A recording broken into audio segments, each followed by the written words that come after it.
Noah, Cleveland Browns fans deserve better. Browns fans deserve so much better. The Cleveland Browns managed to outdo themselves yet again, losing to the New England Patriots, and they didn't even look competent. I mean, it wasn't even a loss, it was an indictment. It's an indictment of trust the process. Like, trust what process? The only process fans know right now is pain, and I for one am sick of it. I'm sick of it too, man. And you said it's an indictment and they look incompetent. They don't look incompetent. The defense doesn't look incompetent. Myles True. Garrett had 5 damn sacks today. He was all Yeah. over the field. Who looks incompetent is our head coach and his hand-picked quarterback who looked god awful.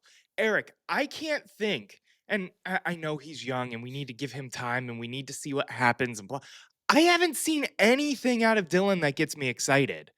And I know we're gonna do film at some point probably this week, especially with it being bye week, so we have plenty of time to crack that open and look at it. But I Yeah. haven't seen anything out of the kid that gets me excited, and that's not me trying to get into the Shador camp because yes, I do want to see Shador at some point. I'm just baffled by everything that we saw. I saw a meme that went something like, "Are we sure that Dillon Gabriel's left-handed?" Because I mean, listen, this the Patriots didn't expose anything new here. They just confirmed what we already know, and that's that the Browns are the Browns. And until something fundamentally changes at the top, coaching, culture, accountability, that's all they're ever going to be.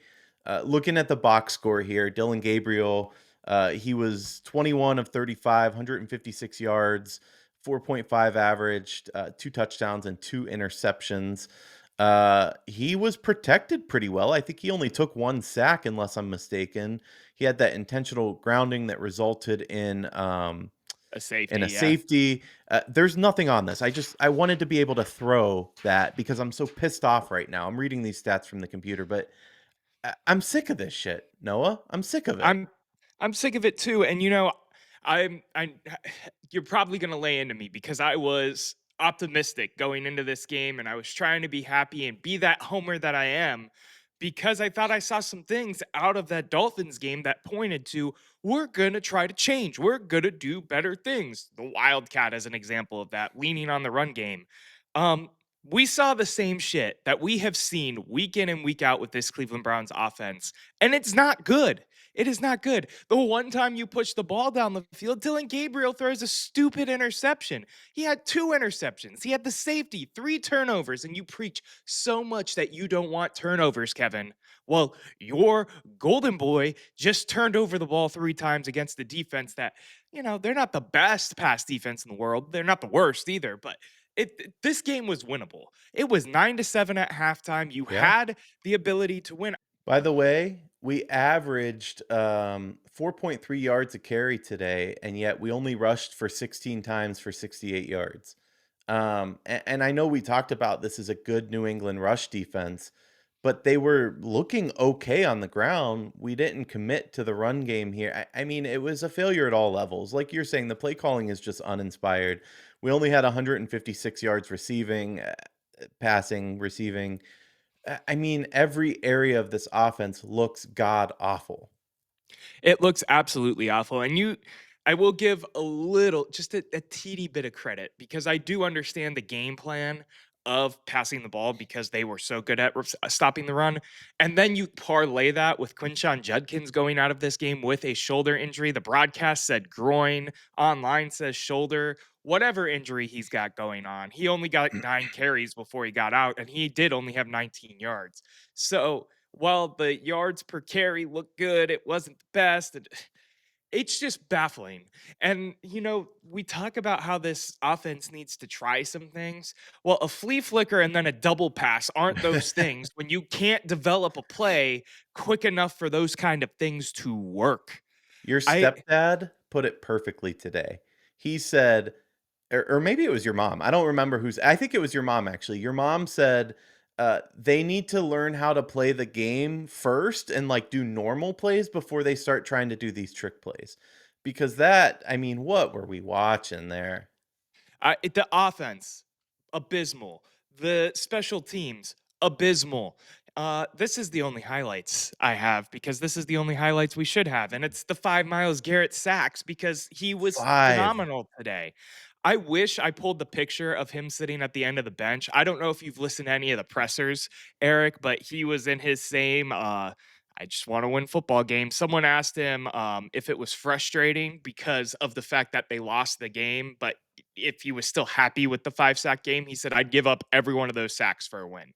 What a Every dumb single one of question, them. first of all. Yeah, Like, well, do better, reporters. right. Um, I had sent you earlier today, though, that prior to today, no player had ever had 5 sacks in a game and lost by more than 3 points. The Browns lost, by the way, 32-13. What's that math? 19 points? We lost by 19 points, and you had a player go off by that much? 5 sacks? 5 sacks in a game? He's the sack leader. That He 5 we are was a franchise record for a single game, if I'm not mistaken, as well. And yet he's on the sideline throwing his helmet mad and, like you said, sitting at the end of the bench. Listen, this isn't an indictment of Myles Garrett at all when I say these next couple words. Trade the man. And when I say that, I mean, let the man be free. I mean, what are we doing? I've said it before. This defense is not winning us football games. They won us the Packers game. I'll give them that. But having this star defensive end does not make us a better football team in the sense that it's creating wins because that's how bad the offense is. If if we were on the verge of winning once in a while, if we could control the football and the tempo, maybe. But right now it does us no favors.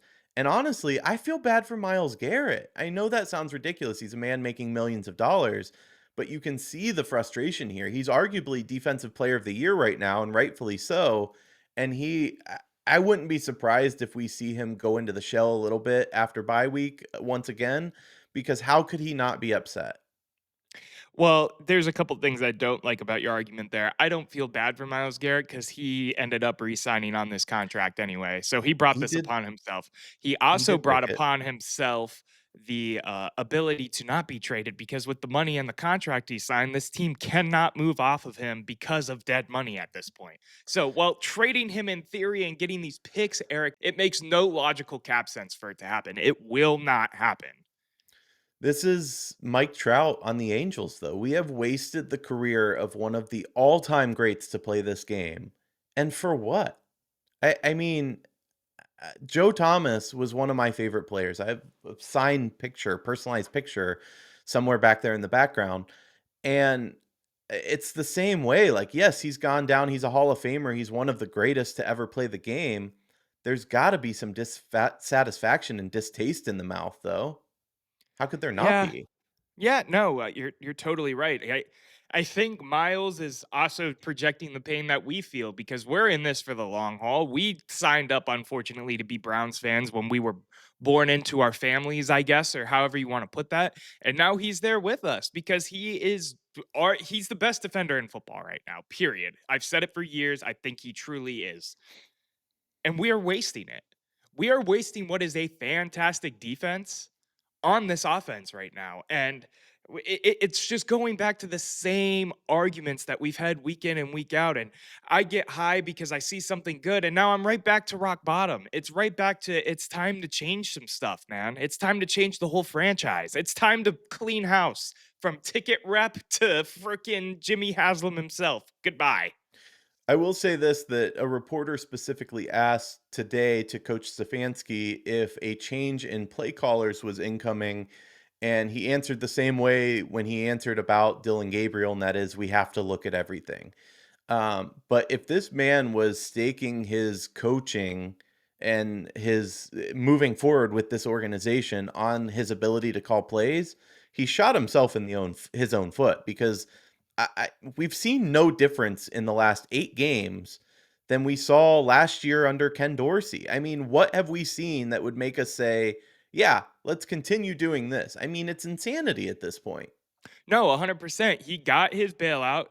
But he honestly he got two bailouts because of the Ken Dorsey move. So we moved to Ken Dorsey to tailor the offense to Deshaun. Okay, that didn't work. That's fine.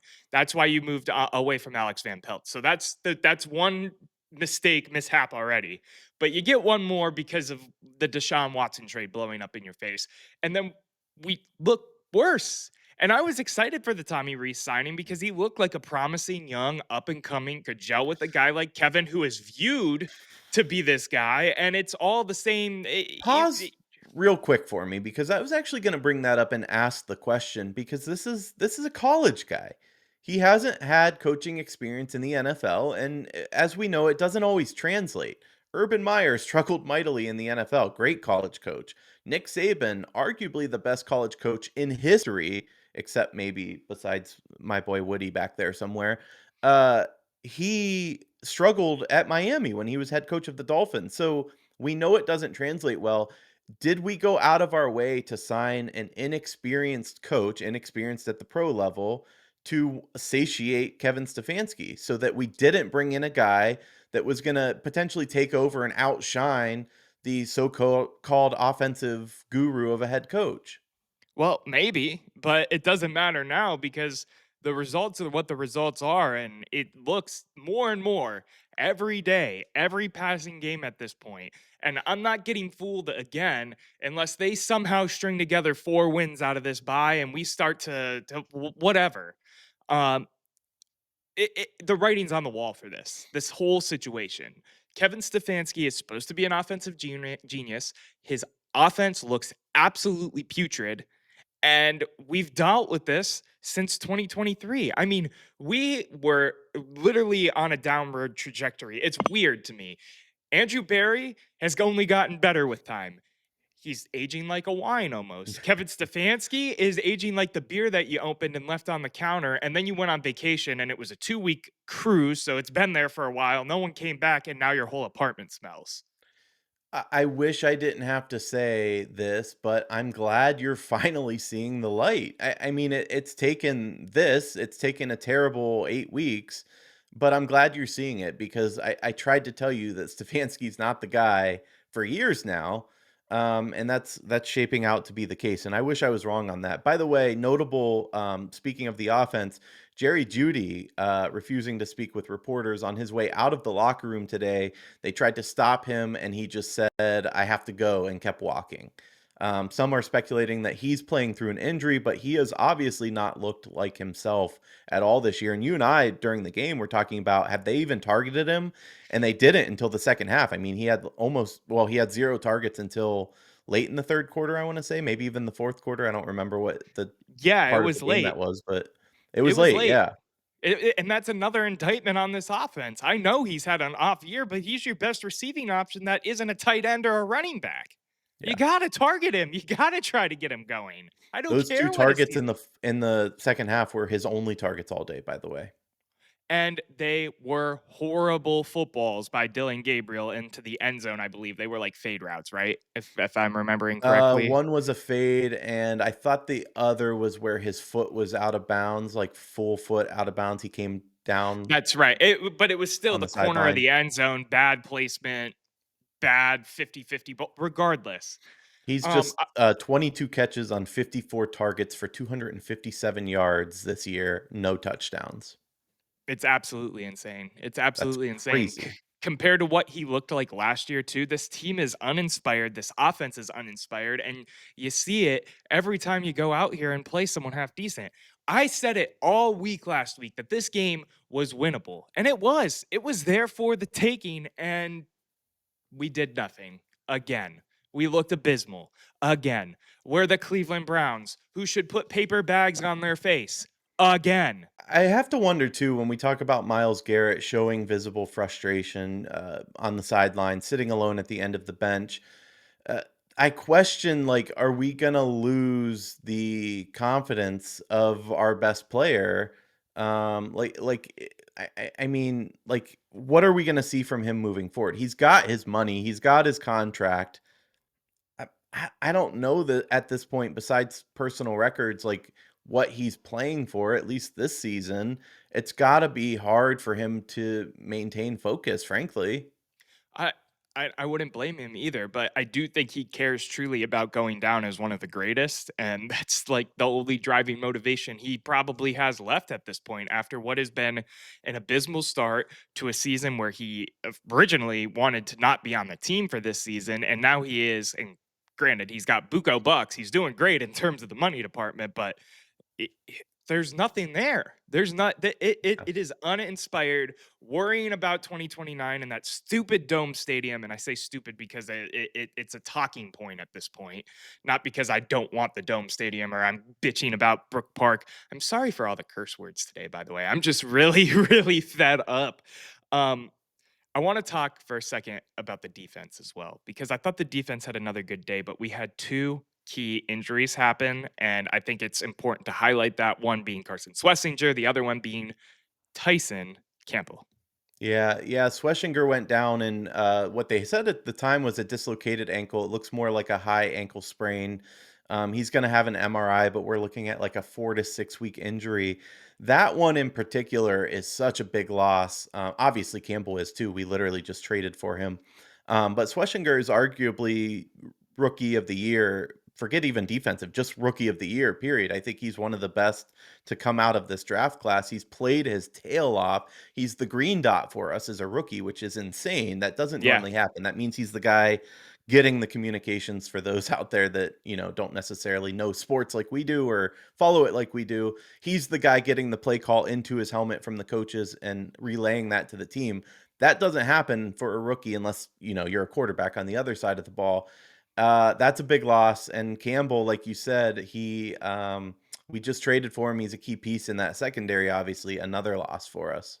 Yeah, and it's a concussion, so you never know. Maybe he is back by the time we're done with bye week and whatnot. But it's anything and everything that could go wrong did, except Myles Garrett, basically. Myles Garrett is the only reason to have paid attention to this game, cared about this game, cheered during this game as a Browns fan, because he was the only bright spot. Uh, shout Yeah, and out shout out just Harold Fannin for the touchdown catch too, real quick. And Njoku. National Tight Ends Day went well for our tight ends. just real quick to be clear, those 32 points don't really fall on the defense either. Some picks set up New England. Yeah, they were hitting some plays, especially against that secondary, but um, defense didn't have a lot of.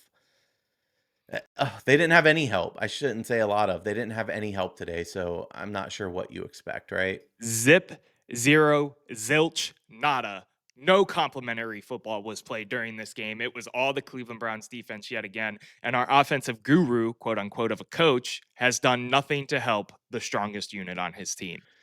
What Which, is by the his way, role? I don't wanna harp on what is his role is a great question, but I don't wanna harp on, "Let's fire Kevin Stefanski, we're over him," etcetera. We've covered that. It's easy to keep going down that hole.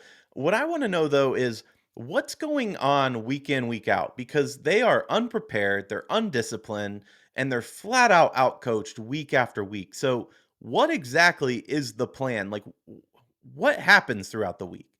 I would love to be a fly on the wall because something's not working. Everything's not working. I mean, I And would you know love to what's hear a candid interview with Jim Schwartz, who has been around the game a long time. And I'm not saying he'd make a better head coach, but I think he probably has ideas of where Stefanski's probably going wrong. And he's not the type of guy that would air that. But I would love to hear his opinion on what that is because something is just not right here.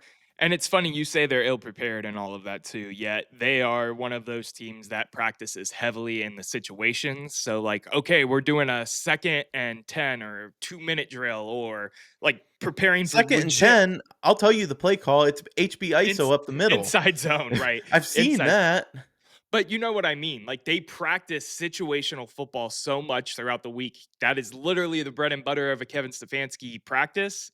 Yet we're running inside zone on 2nd and 10.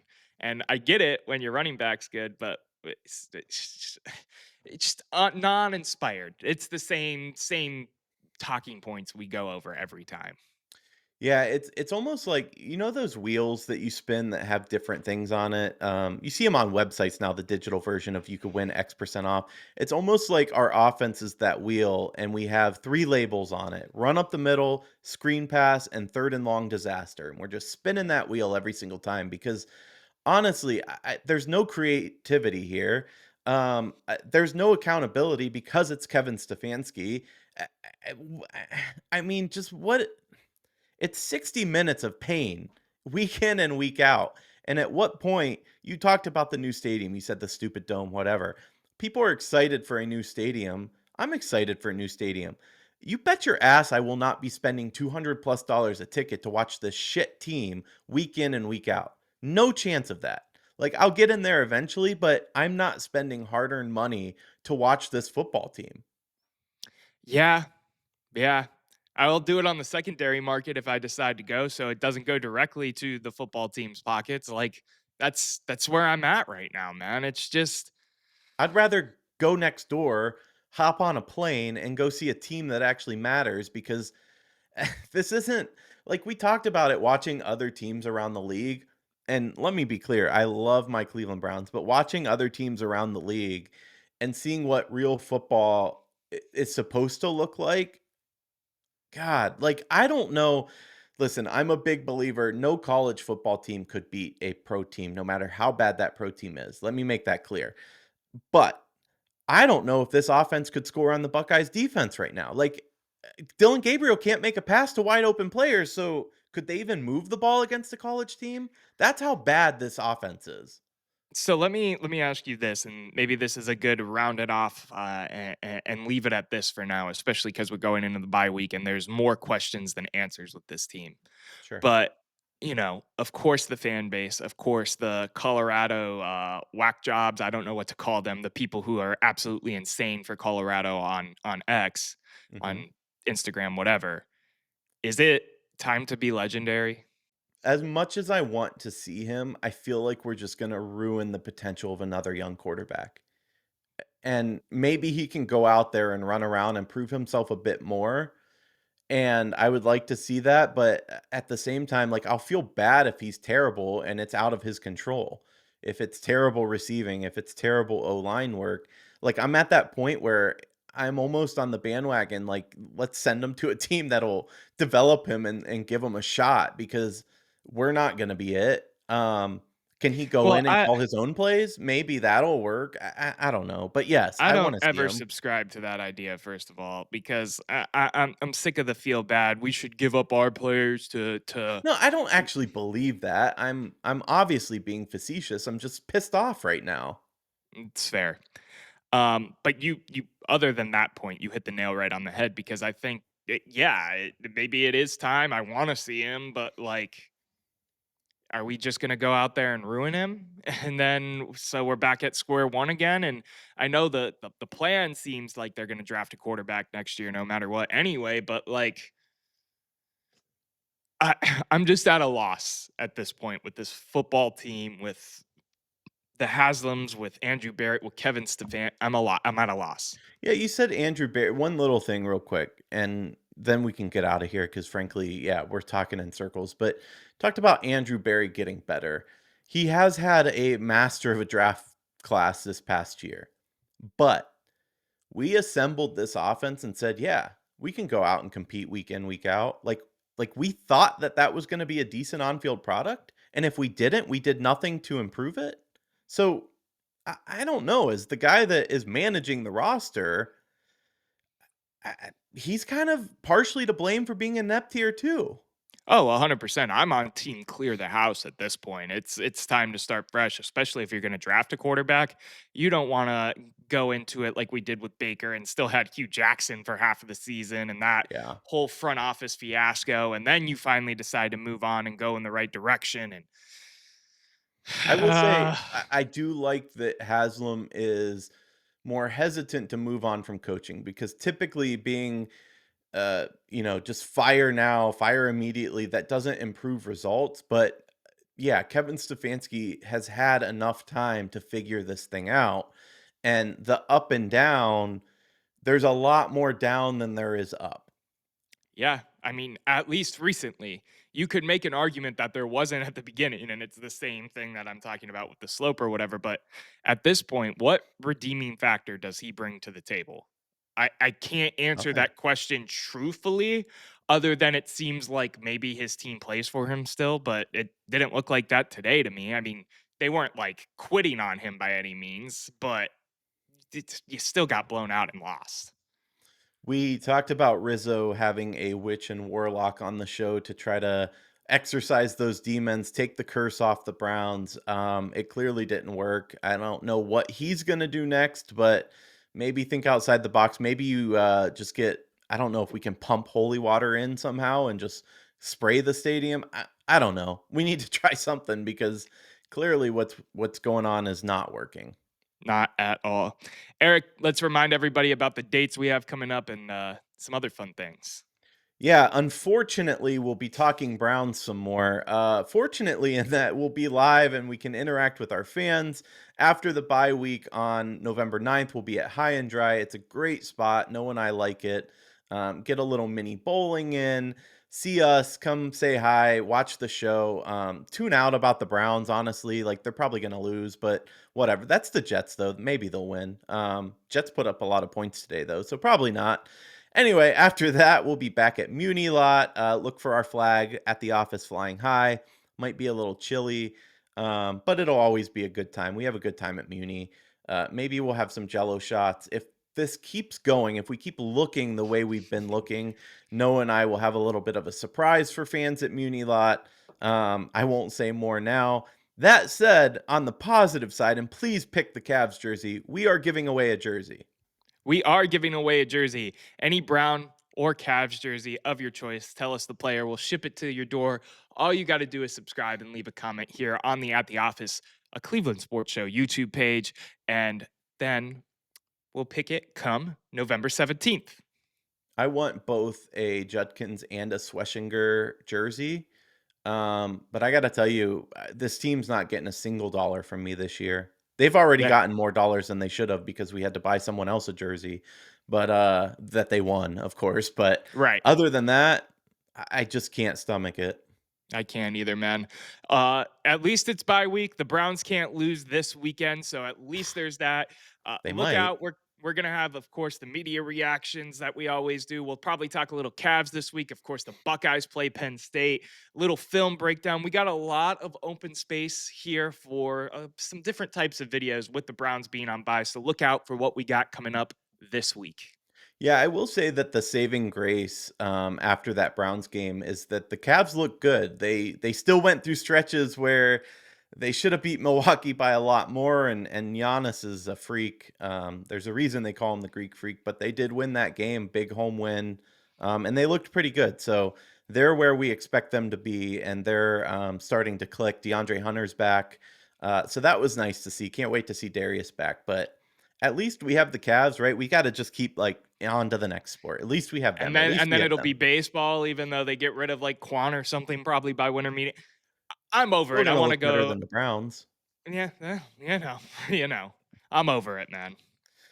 All right. Well, the debate never ends, but the show does for now. We'll see you next time.